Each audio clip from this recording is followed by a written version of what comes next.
Hello, ladies and gentlemen. Welcome back to our channel. Our Happy Face. Yes, our Happy Face le ഒരു movie review.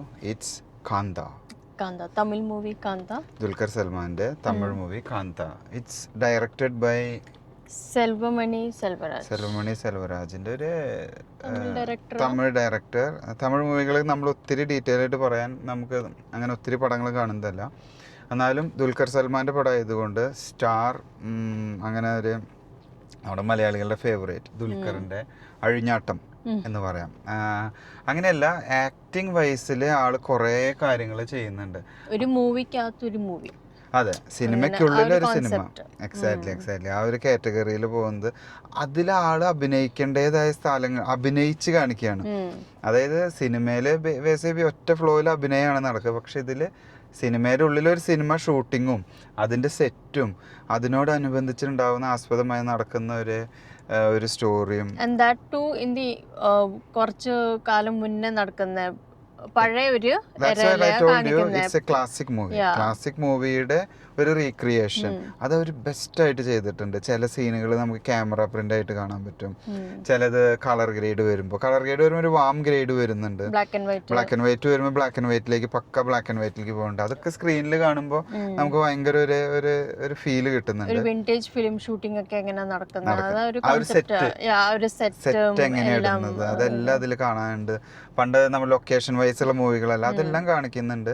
അഭിനയം വൈസായിട്ട് മമ്മൂട്ടിയുടെ മകൻ ദുൽഖർ അങ്ങനെ വരും. ദുൽഖർ തകർത്തിട്ടുണ്ട്. ആ ക്യാരക്ടറിൽ ആള് ഫുള്ളി ഇൻവോൾവ് ആയിട്ട് അഭിനയിച്ച് ഒരു ഇമോഷൻസ് ആയാലും ലൈക്ക് എല്ലാം കൂടെ mix emotions he portrayed really well in the movie. Acting wise it was super. അതെ, പടത്തിൽ തന്നെ പറയാനുള്ള ഒരു കാര്യം എന്ന് പറഞ്ഞാൽ അഭിനയിച്ചുകൊണ്ടിരിക്കുമ്പോൾ ആ ക്യാരക്ടറിന് ഒരു 3-4 റോളുകൾ എന്താണ് ഭാവങ്ങൾ അഭിനയിക്കുന്ന ഒരു സീന് വരുന്നുണ്ട്. അത് സൂപ്പർ ആയിട്ടുണ്ട്. അതാണ് ശരിക്കും എനിക്ക് ഇഷ്ടപ്പെട്ടത്. ഒറ്റ ഫ്രെയിമില് 4 ഭാവങ്ങൾ അഭിനയിക്കാൻ പറയും. അതൊക്കെ സൂപ്പറായിട്ട് നല്ല രീതിയിൽ തന്നെ അത് നമ്മളെ ഇൻവോൾവ് ചെയ്യിപ്പിക്കും. അതേപോലെ പടം കുറച്ച് ലെങ്തി ആണ്. ഐ തിങ്ക് ഒരു 2 hours 45 minutes ഉണ്ട് മൂവി. ഓൾമോസ്റ്റ് 3 hours തന്നെയുണ്ട്. ബട്ട് നമുക്ക് വെറുപ്പിക്കില്ല.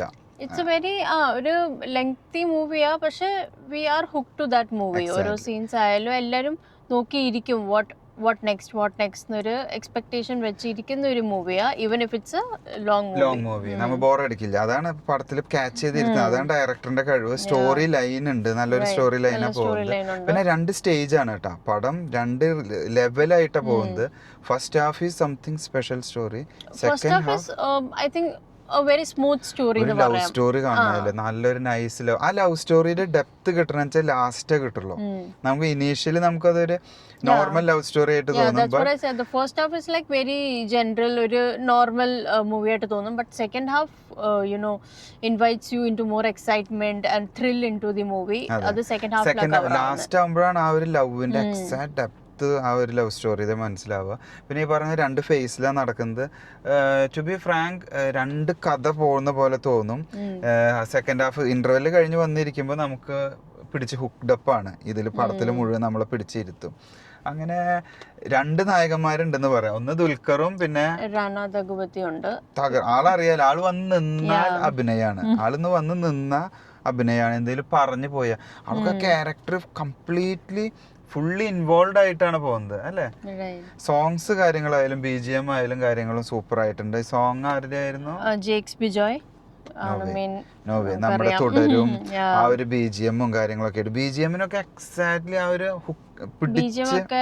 കറക്റ്റ് ആവശ്യമുള്ള സ്ഥലത്ത് അതിട്ട് പോയിട്ട് from starting to the end എല്ലാ BGMs ആയാലും മ്യൂസിക്സ് ആയാലും റൊമാൻറ്റിക് സോങ്സ് ആയാലും ഇറ്റ്സ് പഴയ ഒരു തമിഴ് സോങ്സിന്റെ ഒക്കെ ഒരു ഫീൽ. നമ്മുടെ കമലഹാസന്റെ ഒക്കെ ഒരു ഫീൽ. ആ ഒരു എനിക്ക് അങ്ങനെ തോന്നി. എനിക്ക് കമലഹാസന്റെ ആ ഒരു പഴയ മൂവീസ് ആയിട്ട് എനിക്ക് കമ്പയർ ചെയ്യാൻ പറ്റുള്ളൂ. അതൊക്കെ വെച്ച് ആ ഒരു ടൈപ്പ് ഇങ്ങനെ ആളെ പിടിച്ചിരുത്തി ആ പാട്ടൊക്കെ നല്ല ഫീലായിട്ട് കൊണ്ടുപോയിട്ടുണ്ട്. ഓൾ ടുഗദർ അഭിനയം wise super, story line wise best ആണ്. Must watch from theatre. Lagging ഉണ്ടോ എന്ന് ചോദിച്ചാൽ ലാഗിങ് അല്ല, ലെങ്ത് ആണ് പടം കുറച്ച് ലെങ്തി ആണ്. സ്റ്റോറി ലൈൻ എല്ലാവർക്കും ഇഷ്ടപ്പെടും. കഥയും അതിലെ ക്യാരക്ടേഴ്സും. നായിക ഷീ സംതിങ് നൈസ്. അവള് പുതിയ ക്യാരക്ടറാണ്, ഭാഗ്യശ്രീ നന്നായിട്ട് അഭിനയിച്ചിട്ടുണ്ട്. All together it's A cooked up nice story എന്ന് പറയാം. സോ മസ്റ്റ് വാച്ച് ഫ്രം തിയേറ്ററിൽ നിന്ന് കണ്ടാൽ കുറച്ചും കൂടി ഫീൽ കിട്ടും. പിന്നെ നമ്മുടെ DQD ആണല്ലോ, ദുൽഖറിൻ്റെ ആയതുകൊണ്ട് you need to go to theatre and watch the Tamil movie. So that's it. ഇനി ഒത്തിരി വീഡിയോ വലിച്ചു നീട്ടുന്നില്ല. നിങ്ങൾക്ക് എല്ലാവർക്കും മനസ്സിലായിട്ടുണ്ടാവും, ഇഷ്ടപ്പെട്ടിട്ടുണ്ടാവും തോന്നുന്നു. റിവ്യൂവിന് പടം കണ്ടിട്ടുള്ളവർ പറ്റുകയെന്ന് വെച്ചാൽ നമ്മുടെ റിവ്യൂ കണ്ട് ഇഷ്ടപ്പെടുകയെന്ന് വെച്ചാൽ കമൻസും കാര്യങ്ങളും തരിക. Thanks for watching. See you next time. Bye.